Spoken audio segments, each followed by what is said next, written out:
또 한 주간 주 안에서 또 잘 사셨습니까? 복된 예배 자리에 오신 여러분들을 축복하고요. 또 이 자리에 참석하지 못하지만 영상으로 예배하는 성도들이 있다면 어디에서든 주의 은혜가 함께하기를 간절히 소망합니다. 하나님께서 가장 사랑하는 우리 남산은혜 성도 여러분, 하나님의 사랑을 받고 사는 저와 여러분들은 이미 기적의 주인공들인 줄로 믿습니다.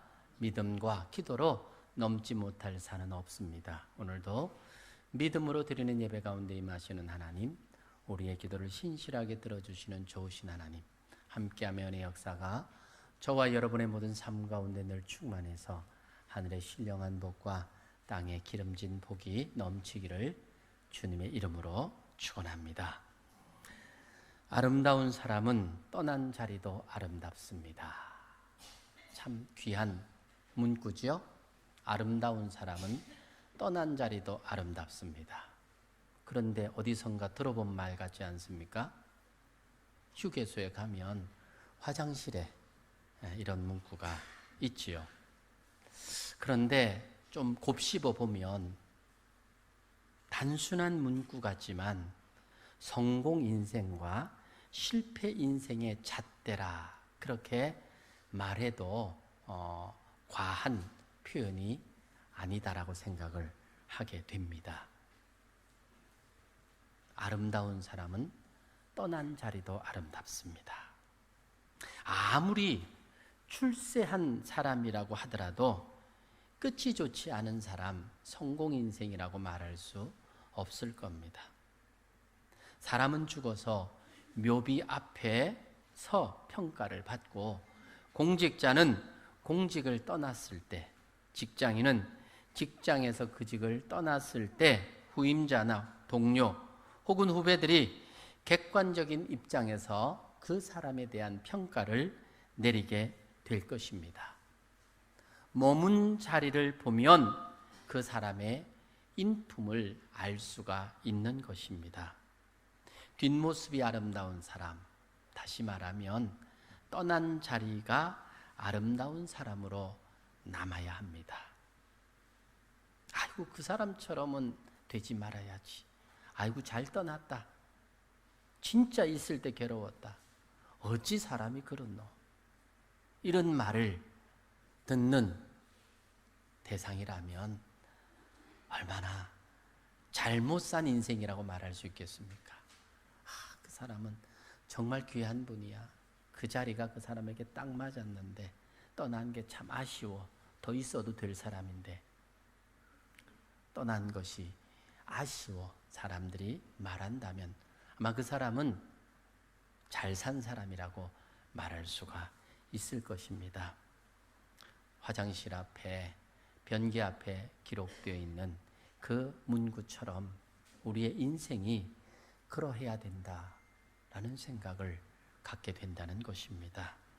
오늘 읽었던 본문의 말씀을 통해서 엘리야의 삶, 그의 아름다운 마무리를 우리가 함께 볼 수가 있습니다.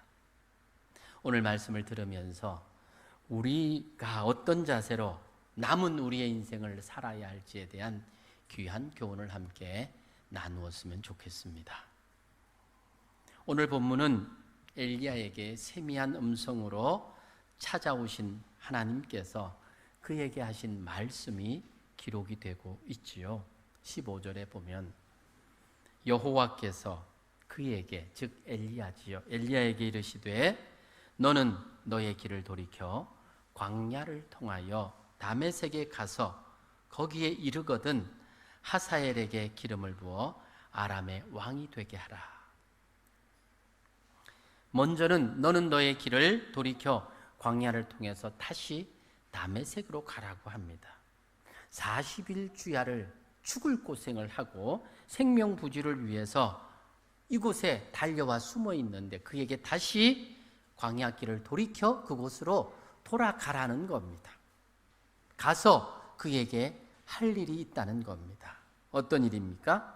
거기에 이르거든 하사엘에게 기름을 부어 아람의 왕이 되게 해라. 그리고는 이어서 님시의 아들 예후에게 기름을 부어서 이스라엘의 왕이 되게 하라. 그리고는 엘리사에게 기름을 부어서 너를 대신해서 선지자가 되게 하라 하는 주님의 메시지를 받게 된 겁니다. 오늘 본문엔 지금 엘리야에게 너의 사역을 이제 세 사람에게 위임하라, 그 말씀을 하는 겁니다. 엘리야 입장에서 보면 사역의 중단을 의미하는 거죠. 그가 하던 일을 이제 이 세 사람에게 넘겨주고 너는 이제 떠날 때가 되었다, 그 말씀을 하고 있는 겁니다. 하지만 사역의 관점에서 본다면 그 일은 위임된 그 사람들을 통해서 계속 지속되어진다라는 의미를 가지고 있습니다. 우리는 이걸 보면서 사람에게는 다 시기가, 때가 있다라는 것을 보게 됩니다. 전도서에 그런 말을 하지요. 범사에 기한이 있고 천하 만사가 다 때가 있습니다. 날 때가 있고 죽을 때가 있으며 심을 때가 있고 심은 것을 뽑을 때가 있으며 죽일 때가 있고 치료할 때가 있으며 헐 때가 있고 세울 때가 있으며 울 때가 있고 또 웃을 때가 있다. 그때 시기에 대한 말을 참 이 지혜서 전도서에서는 말합니다. 우리 인생의 황혼기에 접어들게 되면 하던 일들을 다 다음 세대에게 물려주고 다 내려놓아야 할 때가 있습니다. 나이가 들면 직장에서 은퇴를 하고 자신이 하던 그 모든 일을 다른 사람에게 다 넘겨주고 평생 소중하게 여기던 그 직장도 떠나야 할 때가 있습니다. 자식도 어릴 때는 부지런히 가르쳐야 하지만 어린 자식이 점점 성장해서 어른이 되고 중년이 되면 오히려 자식들에게 잔소리를 들어야 되고 자식들에게 간섭을 받아야 합니다. 아이가 어렸을 때는 부모가 보호자가 되지만 이제 자녀가 자라고 부모가 늙으면 자식이 부모의 보호자가 되는 그런 때가 있다는 것입니다. 세월이라고 하는 것이 참 큰 힘입니다. 세월은 인간이 하던 모든 일들을 멈추게 하기도 합니다. 건강하고 유능했던 사람도 은퇴를 시키고 평생에 했던 모든 일들을 또 누구에게 다 넘겨주기를 요구받습니다. 이런 생각하면 참 인생이 허무하지요. 하지만 그때를 잘 알아야 사람이 추해지지 않습니다. 지난 역사를 돌아보면 정권을 계속 차지하려다가 비참하게 인생이 마무리된 사람들이 얼마나 많이 있었습니까? 교회도 그렇습니다. 특히 대형 교회, 은퇴하고도 교회에 영향력을 미치려고 하다가 교회도 힘들어지고 자신들도 추해지는 그런 경우들도 종종 보게 됩니다. 때를 잘 분별할 줄 아는 사람, 그 사람이 참 지혜롭고 아름다운 사람이다 라고 말할 수가 있지요. 오늘 성경 본문은 바로 이러한 것을 깊이 묵상하게 하는 그런 내용입니다. 오늘 본문에 보면 하나님께서 세미한 음성으로 엘리야를 만나주시면서 그에게 해야 할 일을 말해주고 있습니다. 그의 사역을 계속할 수 있는 세 사람을 안수하게 한다는 것이지요. 그 세 사람 중에는 이스라엘 민족이 아닌 적의 장군도 포함되어 있습니다. 하사엘이지요. 그리고 님시의 아들 예후는 이스라엘의 장수입니다. 그는 성격이 불같고 자비와 긍휼이 전혀 없는 무자비한 성격의 장수였습니다. 하나님은 엘리야에게 이 두 명의 장수에게 기름을 부으라 합니다. 그리고 하나님의 종으로, 하나님의 도구로 때를 따라 적당하게 사용하시겠다고 말씀하는 겁니다. 그리고는 맨 나중에 엘리사에게 기름을 부어라. 그리고 엘리야 자신을 대신해서 선지자로 삼으라고 말하고 있습니다.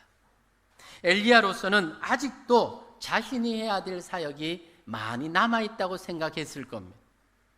그런데 그렇다면 자신에게 더 큰 능력을 주셔서 이 사역을 감당할 수 있도록 해주시는 게 합당하다고 생각이 되는데, 오히려 무자비한 장수들에게 기름을 부어서 그들에게 이제 네가 해야 할 이스라엘에 대한 책임을 맡기고, 그리고 밭 깔고 있는 천한 농부인 엘리사에게 기름을 부어서 네가 하는 이 영적인 선지자의 사역을 대신하게 하라고 말하고 있는 겁니다. 엘리야가 조기 은퇴자 명단에 올라가는 가련한 선지자로 전락하는 장면으로 볼 수도 있습니다. 지금까지 엘리야는 백성들이 그를 하나님으로 섬기고 그런 죄악에서 돌이키기 위해서 얼마나 애썼는지 모릅니다. 얼마나 열심히 특심해서 그 일을 하다가 이제는 생명의 위협을 받고 호렙산까지 도망해서 숨어있는 그런 상태이지 않습니까? 이런 엘리야에게 왜 하나님은 이런 명령을 하신 것일까? 왜 다 손 놓으라고 하신 것일까? 왜 다음 세대, 다음 사람들에게 자기의 사역들을 다 기름 부어 맡기라고 말씀하시는 것일까? 더 이상 너는 쓸모없으니까 폐기 처분되겠다, 그 말씀인가? 이 말씀은 엘리야를 버리기 위한 말씀이 아니고 오히려 엘리야를 더 높여주고 더 크게 해주려고 하는 하나님의 계획과 뜻을 보여주는 말씀이라는 것입니다. 하나님께서 엘리야의 어깨를 짓누르고 있는 그 무거운 짐들을 덜어주고 그가 하던 모든 사역을 지속적으로 더 계속할 수 있게 하기 위해서 세 사람을 세우게 하는 것입니다. 이제 엘리야는 홀로 사역하는 그런 쓸쓸한 사역자가 아닙니다. 모든 무거운 짐을 혼자 짊어지고 고군분투할 필요가 없어지게 되었습니다. 3년 동안 내리지 않던 비를 기도로 기적같이 내리게 해도 이스라엘 민족 하나님께로 돌아오지 않았습니다. 도리어 그런 이적을 보연 자신을 죽이려고 했던 그 이스라엘 백성들, 이 일이 사실은 선지자 엘리야에게 절망이 되었지요. 그래서 그가 하나님께 그런 일을 하고 난 다음에 무슨 고백을 했습니까? 내가 하나님께 열심히 유별하오니 이제 나는 홀로 남았습니다.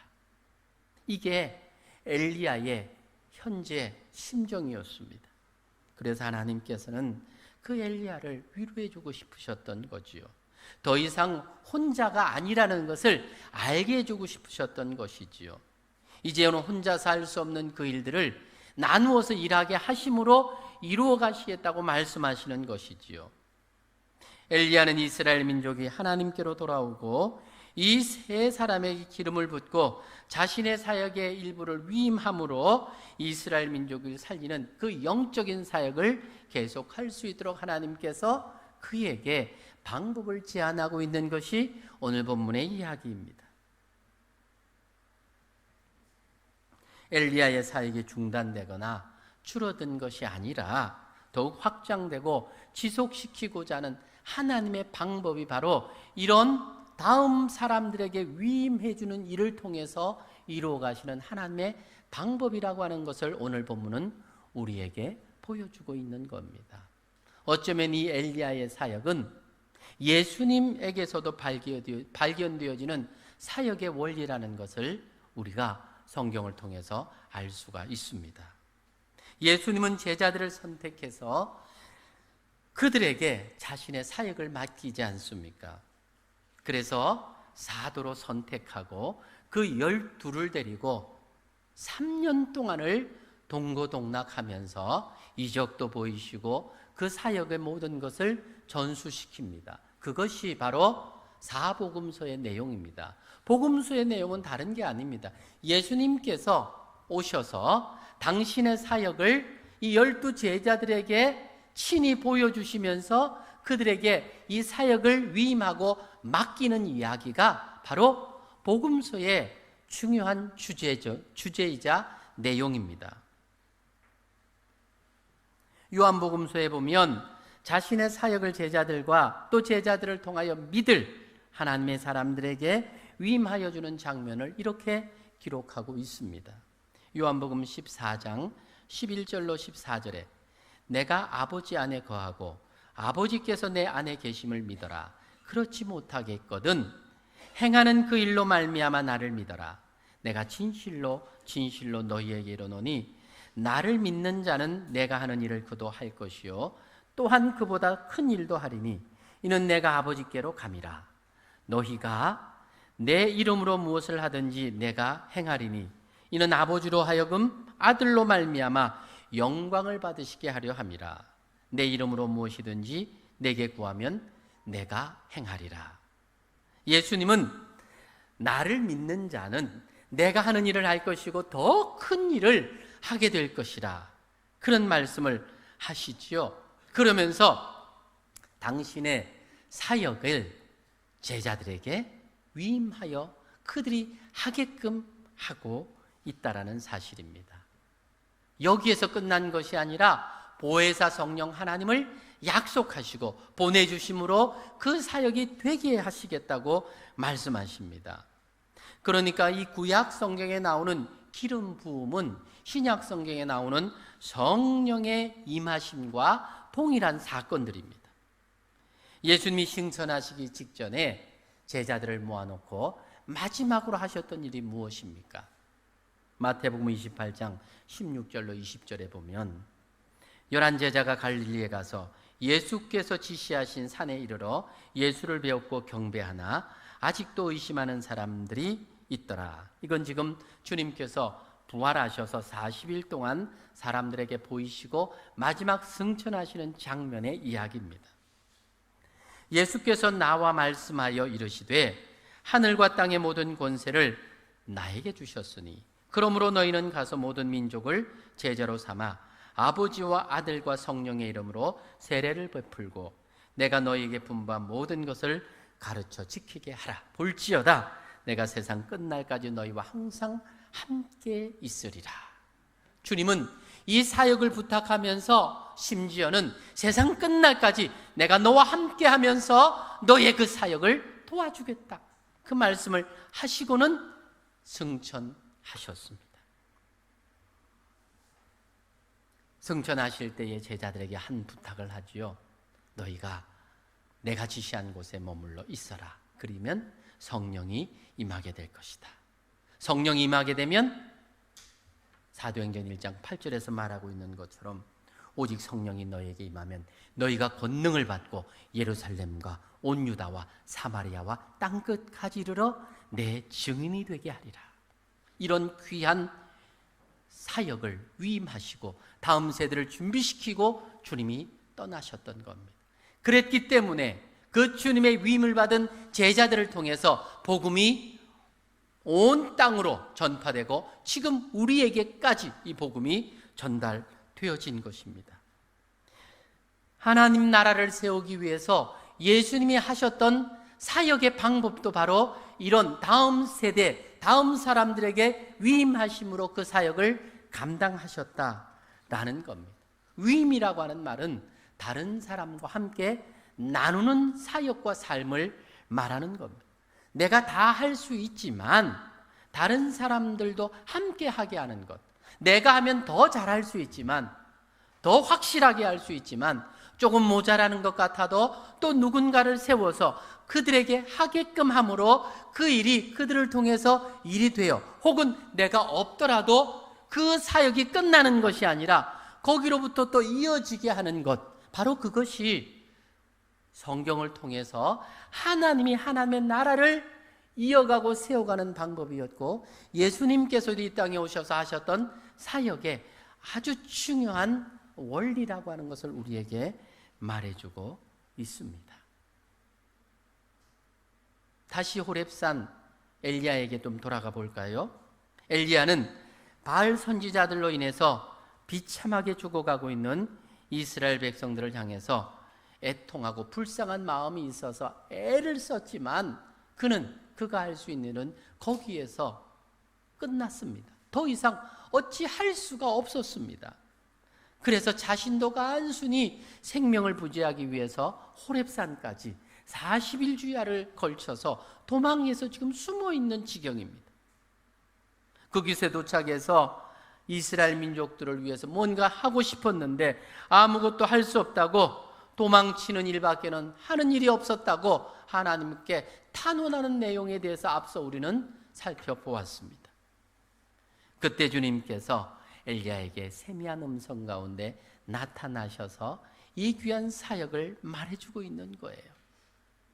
조용히 엘리야가 잘 깨달을 수 있도록 그렇게 말하고 있는 내용이 오늘 본문의 내용입니다. 3명을 안수하라고 지시하고 있는데, 엘리야에게 기름 부음 받은 아람의 장수였던 하사엘은 바알을 섬기는 타락한 이스라엘 정부를 무력하게 만듭니다. 그리고 이스라엘의 장수였던 예후는 바알의 선지자와 왕족들을 다 제거하는 일을 합니다.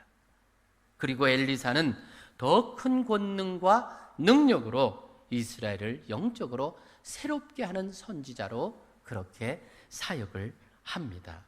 이 모든 것이 엘리야가 기름 부음으로부터 시작된 사역의 연속성이었습니다.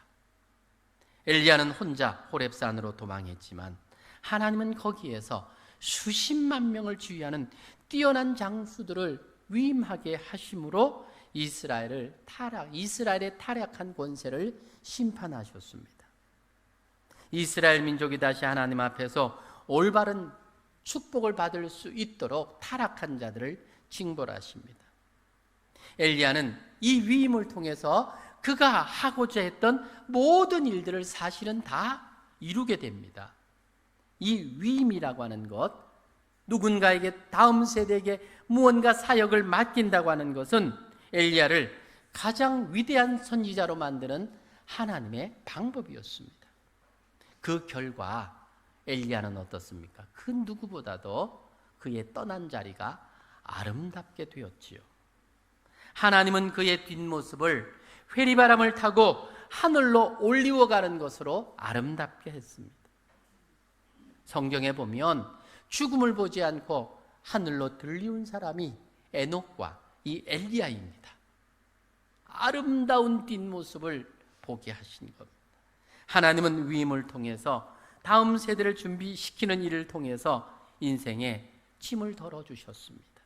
그러기 위해서 엘리야에게 그 일을 맡겼던 것처럼 지금 우리 세대에, 우리에게 맡겨준 사명이 있다는 것을 우리가 알아야 한다는 겁니다. 위임할 다음 세대를 위하여 최선으로 준비해야 하는 것이 바로 우리에게 맡겨준 사명이라는 겁니다. 많은 이들이 말합니다. 지금 한국교회가 위기라고들 말합니다. 어쩌면 마지막 침몰하기 직전에 파손된 배처럼 마지막 골든타임을 보내고 있는 것이 지금 한국교회의 현실이라고 그런 말들을 많이 합니다. 다른 것 때문이 아니라 다음 세대가 죽어가고 있다는 것, 여기에서 그 근본 내용을 말하고 있습니다. 부흥의 한 세대가 지나가고 나면 그 세대의 바통을 이어야 할 다음 세대가 있어야 되는데, 그 시대의 부흥으로 끝나버리면 이것은 그 시대로 끝나지 다음 세대는 무너져 버리게 되는 겁니다. 준비되지 않은 상태에서 지나가 버리면 부흥의 역사는 그곳으로 끝나버리고 마는 겁니다. 한국 교회가 부흥의 놀라운 시간을 보냈습니다. 그런데 지금 이 위기를 말하는 것은 그 부흥을 이어갈 다음 세대가 점점점 사라지고 끊어지고 있다는 것입니다. 제가 만나는 모임 가운데 다준모라고 하는 모임이 있습니다. 이 다준모는 다음 세대를 준비하는 모임이라고 하는 모임의 약자인데요. 주로 젊은 우리 목회자들이 모여서 책도 읽으면서 공부도 하면서 뭔가 이래 문제점을 발견하고 찾고 있는데 한 25명, 30명 정도 모입니다. 저는 나이가 들었지만 마음이 젊어서 끼워주더라고요. 그래서 함께 하고 있는데요. 거기에서 이야기 되어지는 것 중에서 참 많은 부분들을 이야기되는데, 요즘 교회들마다 주일학교가 없다라는 이야기들을 많이 하죠. 이게 현실입니다. 그런데 그 원인 중에 하나를 누군가 어느 목사님이 이야기하는데 30, 40대 젊은 세대가 교회에서 빠져나간다. 거기에서 또 이유를 찾더라고요. 우리 교회도 사실은 예외가 아니죠. 어쩌면 지금 이것은 우리의 나이 든 세대가 우리의 자녀들에게 신앙의 유산을 바로 전수하지 못한 이유이기도 하다는 겁니다. 30, 40대 그 자녀들이 지금 주일학교, 중고등부, 청년부의 자녀들입니다. 근데 이 부모 세대가 떠나니까 이 자녀 세대는 컨트롤이 안 되는 거예요. 자연히 사라져버리는 상황이 된다는 거죠.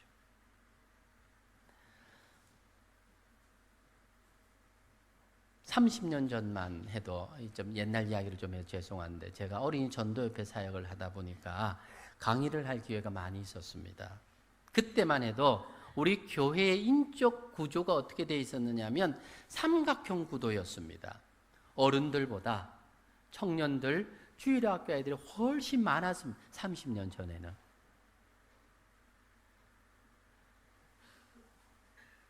그런데 지금 30년이 지난 지금 보면 완전히 역삼각형 구도가 되었습니다. 어른 세대는 많고 점점 내려가면서 없어요. 거의 유치부 주일학교가 없는 교회들이 지금 우리 고신교회만 해도 60%에서 70% 정도 됩니다. 한국교회 거의 80%가 주일학교가 없어요. 아이가 없다는 거지요.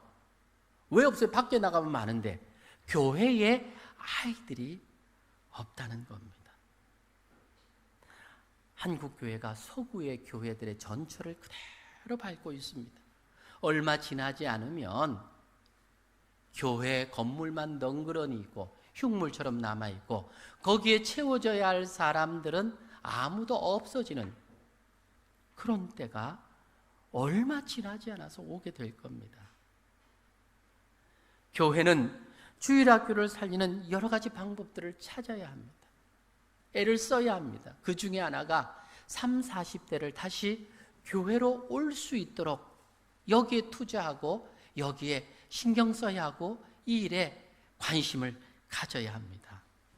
사실 코로나19라고 하는 이 일이 젊은 세대를 교회에서 많이 떠나게 하는 그러한 이유가 되기도 했습니다.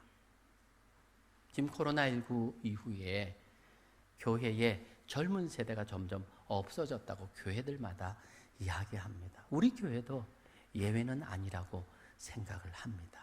그들이 다시 하나님의 교회, 하나님으로 돌아와야 합니다. 그래야 우리의 다음 세대에 주일학교도 그렇고 중고등부도 그렇고 다시 설 수가 있는 거예요.